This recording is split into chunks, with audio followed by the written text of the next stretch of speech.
and Tanya Scott here. Welcome to the Upgraders Show. Welcome. Hey, welcome to our show. Listen, we have a very special guest that is on with us today. Now, we have been trying to get this young lady for a while. She's finally said yes, and we were able to get her on our podcast show. Hey guys, welcome Tina Moore Brown, the confidence coach. Welcome to the show, Tina. Thank you so much for having me. It's so good to be here. All right. Awesome. Absolutely. So look, we're going to get right into it. So we want our listeners to know, and we want them to find out, who is Tina Moore Brown? See, we know you, but our listeners don't. Can you tell them who is Tina Moore Brown? Tell us a little bit about yourself. Absolutely. I am a confidence coach, and people are usually like, what's a confidence coach? I never heard of that. Did you make that up? As a confidence coach, I love helping my clients unleash their potential because they're probably packed full of potential and they have no idea what to do with it. I also help them walk boldly in power and authority and in their calling so they can show up. And that's the big part. So they can show up and serve the audience that's waiting for them. Because Dexter and Tanya, you both know that when you're hiding and you really don't know who you are, then you're not showing up for you, but you're not showing up for the millions of people who are waiting to hear your message and connect with you either. Wow. Okay. So you just said show up for the people that are waiting for you. Yes. See, we don't hear that kind of stuff. That's phenomenal, right? Yeah. When you think about, even in looking at the school system, they don't teach confidence, right? We go to elementary, middle school, high school. Some of us go on to college and advanced degrees. They never have we taken a class on confidence. So tell us what actually got you into being the confidence coach, because the name, the title is phenomenal. We know that there's a lot behind it. Can you tell us about that? Yeah, because you mentioned about being an underdog and you talked about that yourself. And so do you consider yourself, were you an underdog? What does that look like? And is that what drew you out?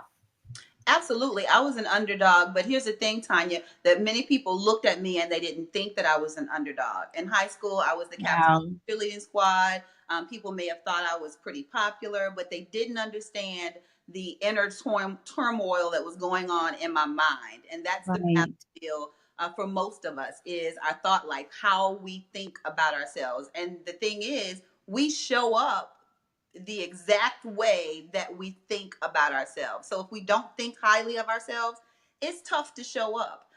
But you're exactly right, Dexter. They don't teach courses in school about being confident or having a healthy level of confidence.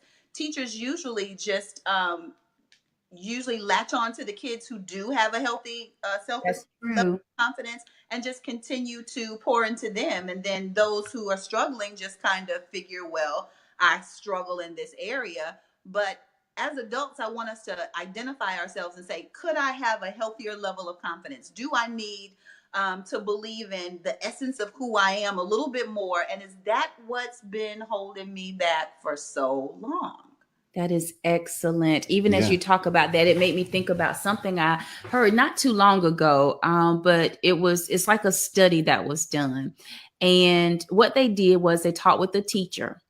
And they told the teacher that there was a certain child who had a particular IQ. And where everyone else, I think they identified about 2 or 3 people in the class. They said his IQ is this, but we just kind of want to watch him. You're going to teach the whole class. We don't want you to do anything any different than you normally do. We don't want you to pay more attention to him than you would do other people. We want you to, or other students, we want you to continue to teach in the same way. So she says, okay. And they said, and the parents don't know that you know this. So now she's teaching for the school year. Well, we get to the end of the school year and guess what? He excels. Now, mind you, his IQ isn't one that surpasses anybody else's. However, this particular year, he has surpassed those that he was right along, with initially. He was just right there with them initially. And here is the thing that they determined. Because she had an expectation of him, because as she taught him, she assumed and had the expectation that he was going to soar. He did, because that's the energy she brought. That's what she pulled forth. So when you just made the comment of, you just share with us how however you are is how you're going to show up. You know, whatever it is that you believe is what you're gonna do. And I think about a time that I was actually in your presence, and you were one of the people who taught me to say thank you. And I'm even in the process now learning to say thank you, because a compliment was given to me, and immediately I began to come against the compliment. Right, I was gonna, I just, oppress it, if you will. I was just going to say, no, let me tell you what's good about you. I don't want you to say what's good about me. Right. And you kind of gave me this look, and I just was like, okay. And I said, thank you. And I'm very mindful of that now. So there's an expectation that you even gave as the confidence coach in that moment of me. You didn't say a lot of words or anything. You just looked at me and was like, huh? And to bring that correction. So I just think that that's a good thing. That's really awesome. And I just love that. Just kind of what made that come to my mind a little bit. Yeah. If you listen to people's conversation, you can very easily tell how they think of themselves or what they think about themselves, just what they tell you about themselves. Women are notorious for, girl, you look good in that dress. Girl, this girl gets getting tight because I'm gaining weight. So that's our self-talk. Right. And when we look at ourselves, that's what we're thinking. That's what we're feeding ourselves. So when we're entertained by someone else, that's what comes out. And we really need to be all of us need to be very conscious of what we're saying to ourselves, because what's going on in our head is eventually going to come out. So we have to start reprogramming our mind and changing our self-talk to where we're talking more positively to ourselves about ourselves. Yes. Wow. A friend, we wouldn't let somebody rat one of our friends out. We wouldn't let somebody just walk up to us and start talking about our best friend. Right. We'd stop them. No. You're not gonna talk about my friend like that. But we do it to ourselves, and we don't stop ourselves sometimes. All the time. And it's something that says, be careful what you say because you're listening. Yes. So that's really good, Tina. And you know what? I think your message is perfect for where we are now in the days of social media, right? It's a like, it's a comment. They've even done studies where people have anxiety if their phone is near them. They are listening for the ding. They're always constantly picking up and who liked my stuff, who commented on my stuff, who shared my stuff. So I think your part as the confidence coach is definitely needed now, especially in the world of social media. I agree. A lot of us, if you're showing up on social media without a healthy self-esteem, social media can beat you down really quickly. Wow, that's so true. You're constantly comparing my event with her event and my likes with their likes, and now with live videos, their number of viewers with my number of viewers, and you're constantly checking stats and you're comparing yourself. Are you good today? Did you not fare so well? So we really have to be comfortable not only with who we are, but with the lane that we're in at that moment. That's good. If you're in the slow lane in this season, then just go slowly, and that's cool. And you don't have to try to speed up to pass someone else. If you're just starting out, then just start out and be okay with that and be content with that. But be the best you in the lane that you're in. You don't have to compare or compete with anyone else. Mm-hmm. That is so good. I always thought, I said, wow, sometimes if you're not in the passing lane, you're not in the passing lane. If you get a stop signal, stop at the stoplight. That is excellent. Yeah. And even you saying that, it makes me think about something else that you're awesome with, and that's identity. That is something that means so much to me. It was me really coming to a place of understanding who I am in him.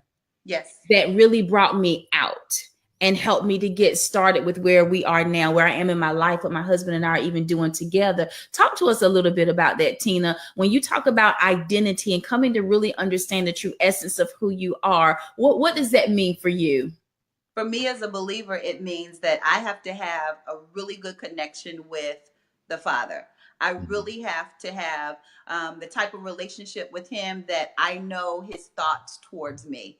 And I know how he feels about me. I know what he wants for me. I know what he thinks, how he feels when he thinks about me.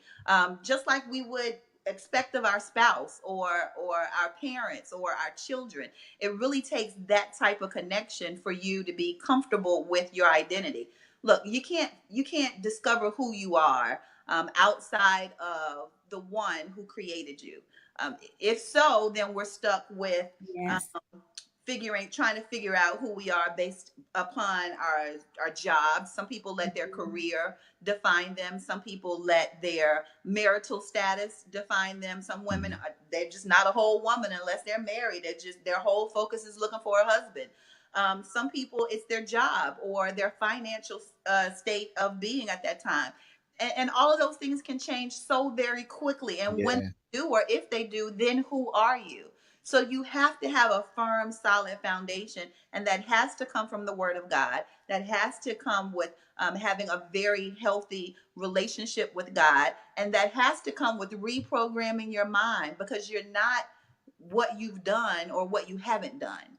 You are who God created you to be, and His Word is full of His promises for you, His thoughts about you. But you have to have a relationship with Him in order for that to be really, really solid. Wow, Yeah. that's really good. And I'm thinking about a quote that says, "No one is you, and that's your power." Yes. If we all understood that I am who I am, God created me to be who I am. He created you to be who you are. Yes. Whatever you have going on is cool. What I have going on is cool. I mean, it's just the ebbs and flows of life. And I think that once we understand that, then we can really begin to walk in our power.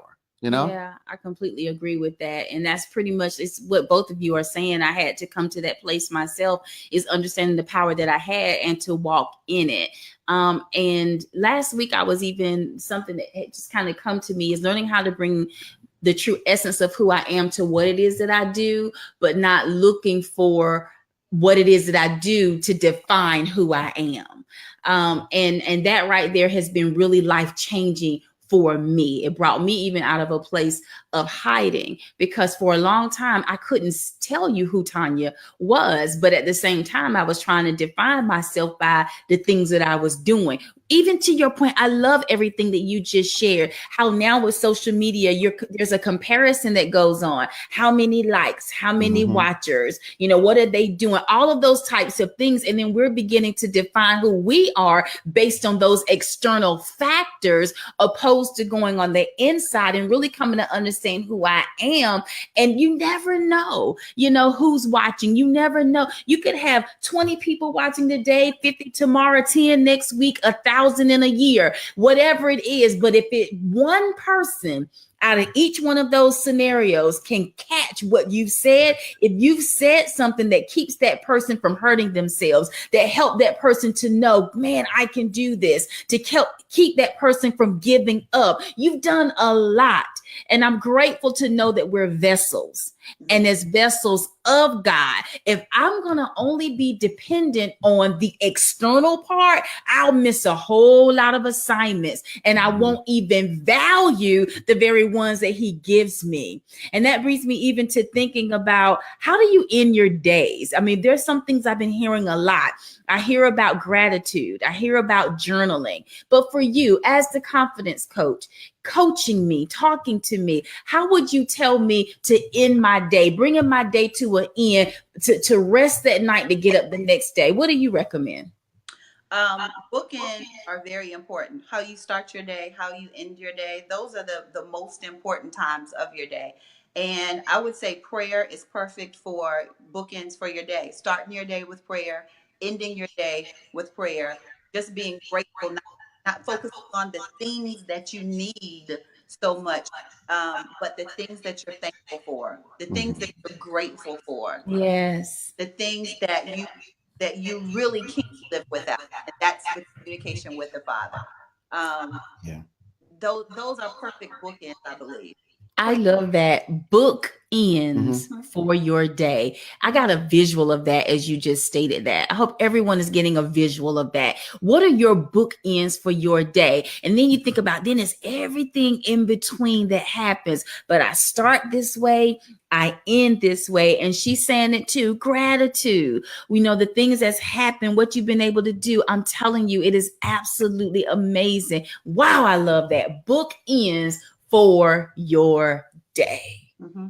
Yeah, that's really good. It's really powerful. And Tina, you were thinking about you just said something that caused me to think about two quick stories that popped in my mind. There was a gentleman I used to do some work with. He and I were volunteering together for the YMCA, and he told a story, and it connects with confidence that I tell it all the time because it's so powerful. He said he and his wife were in a restaurant up in Chicago, and it was a very famous restaurant. A lot of basketball players hung out there. I mean, like Charles Barkley and those kinds of guys, they would come in town and go to this particular restaurant. So he and his wife are sitting in there having dinner. And he said, all of a sudden, the noise, everybody knows the noise of a restaurant. The noise kind of stopped for a moment. And he looked toward the door, and in walked Michael Jordan and his wife.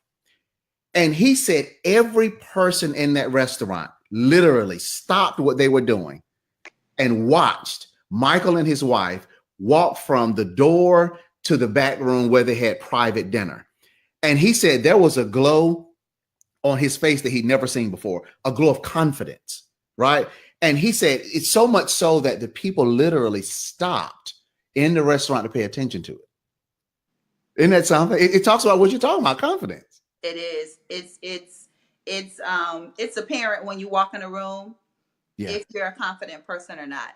Everyone can tell just from your posture, the way you enter, if your shoulders are shrugged forward or if they're pressed down and slightly back and your chin is parallel to the floor. Look, as a fitness professional, someone who taught fitness for over 10 years, your posture is everything. Wow. Your posture is everything as you walk in a room. Your posture is everything in a board meeting. Your posture is everything as you just sitting at your desk in a chair. But people can tell. They can tell by your body language, just like we can tell in conversations what comes out of your mouth, what you're thinking about yourself inside. So yeah, confidence exudes when someone just walks in a room. I bet people in that restaurant stopped breathing. I probably would have stopped breathing had the Michael Jordan walked in, because you can tell you're in the company of greatness, and it matters how you enter a room.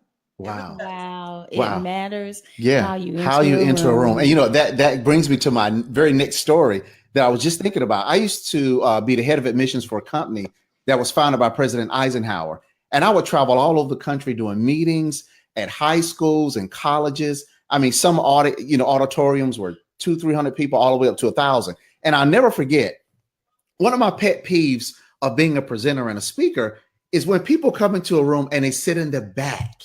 It just boils me, right? And even in school, we see students go into the room and they sit in the back. I can remember being in school, right? When we were in school, they would always say, move to the front, move to the front. Well, I was at the prestigious University of Maryland, and I'm setting up for my meeting.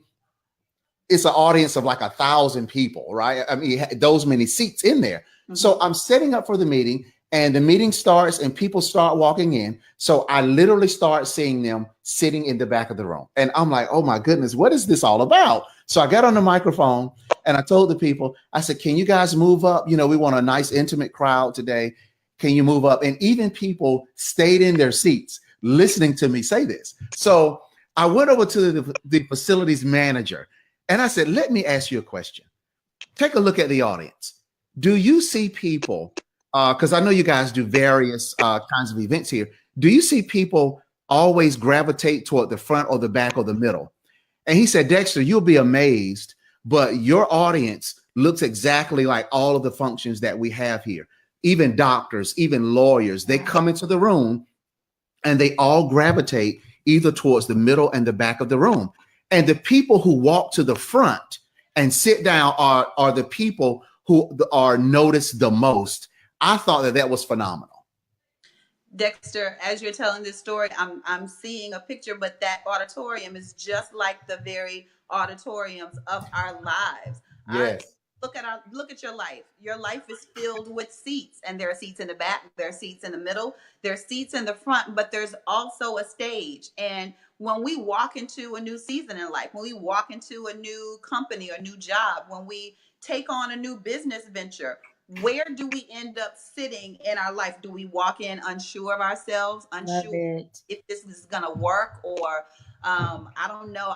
I don't know if I'm really ready for this or qualified for this. So we kind of sit on the back row, hoping not to be seen in our own lives. And we oftentimes need coercing. We need coaching. Move up a little bit, move from the back, move to the middle. Whether it's a mentor who's coercing you or coaching or pulling you along, whether it's a coach, it could be your pastor that sees the call of God on your life. Is like, okay, Tanya, come on, I'm pulling you along. Come on, say yes. Come on, teach Bible study. Come on, we need to hear you more. But that's how life is. And Dexter, I love the point where you said that the people who sit on the front, they get noticed the most. Yes. And that's what we want to be. We want to be those people who show up on not only the front rows of our life, but we want to eventually make ourselves to the center stage of our life. There are so many people who are waiting for you, and they don't need you to continue showing up on the back, not even in the middle of your own auditorium. They need you to connect with the level of confidence that God has already put inside of you. And they need you on the center stage because they need you to be able to teach, motivate, inspire them to greatness. Wow. Wow. So all of you listeners out there, I hope you're catching this. This is incredible. That was awesome. Right. So from all walks of life, we're literally talking about people needing confidence. So hence the confidence coach. So Tina, listen, you have some books, right? We want to hear about the books that you have. We understand that you already have one published and there's another one coming out. Can you tell us about that?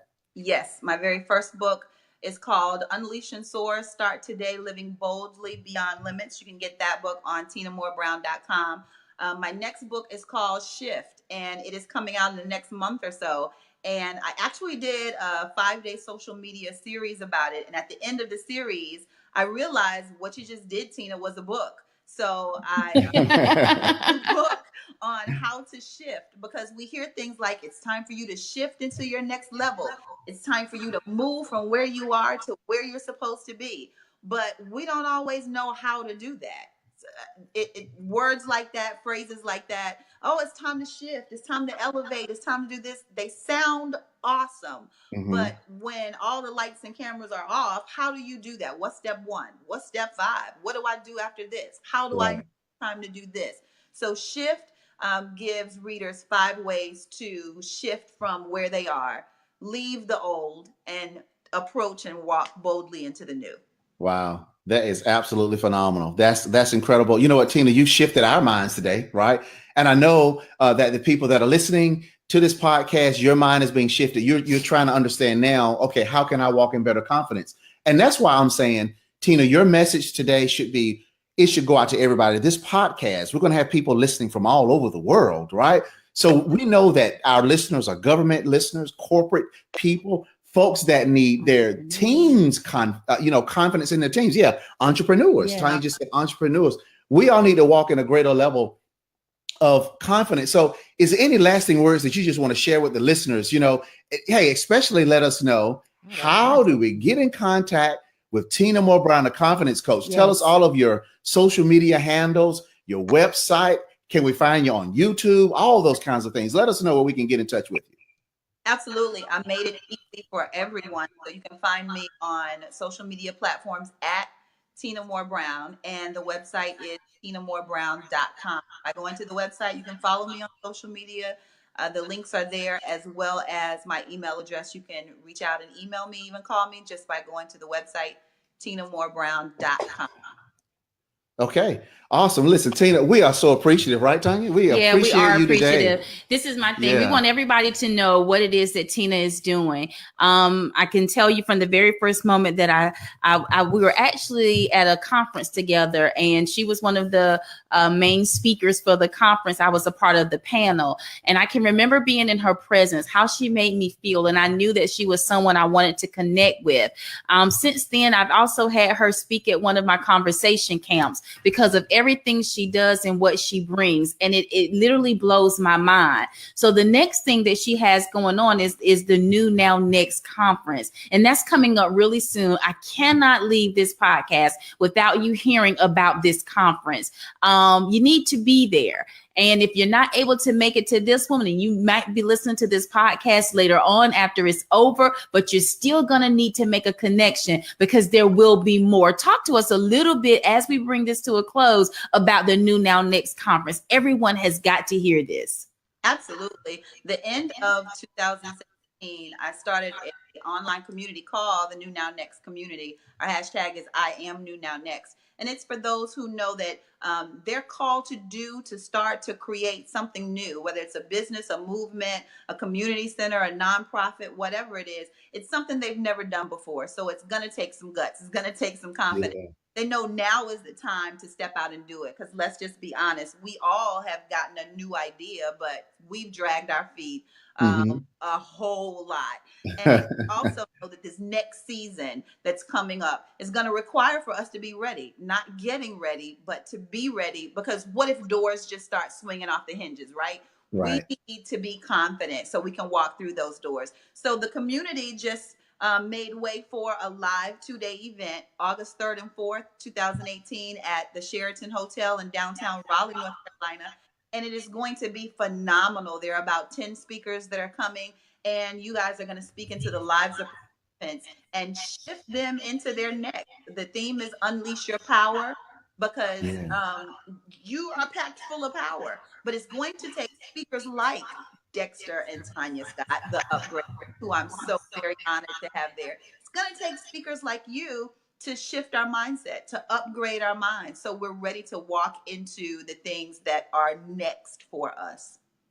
Awesome. Yes. Awesome. I'm really excited about it. And I really want everybody even just to understand. There's something you said you have a New Now Next community. So that's something that we can all be a part of. Is that still open? Yes. You can go to TinaMooreBrown.com. There's a banner that says join the New Now Next community. Just simply click on that banner for access to the community. It's absolutely free. Wow. That is awesome. It is. Yep. We need to do that. Yeah, we need to do it. Hey guys, so listen, we are so grateful for Tina Moore Brown for coming up, the confidence coach. Make sure you connect with her on her website and on social media. This has been another Upgraders show, Upgraders podcast. This is Dexter and Tanya Scott. We may not know you, but we know what's in you. We'll see you next time.